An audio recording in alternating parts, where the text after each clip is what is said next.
Vendi jonë është në udhkryq. Prandaj nevojitet urgjent që intelektualët dhe populli liridashës të krijojnë apo themelojnë Republikën e qytetarëve, kundër Republikës së klaneve.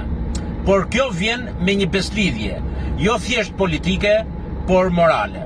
Ju e kuptoni fare qartë, dëgjoni në media, në rrjetet sociale e kudo, se si e ashtu quajtura opozit bashkëudhton me mazhorancën dhe realizon të gjitha qëllimet e saj. Po të shikosh ke aferat që janë në SPAK, apo në gjykata tjera, apo nga njerëz që denoncohen, janë në ortakëri, një i mazhorancës, një i opozitës.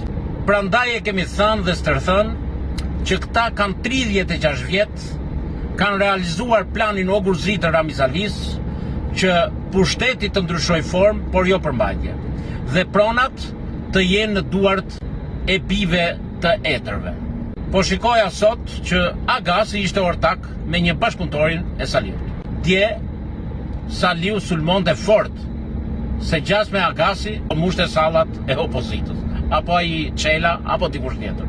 Ju sjell në kujtesë thënien e madhe të ish kryeministres anglez që një komunist kur flet gënjen.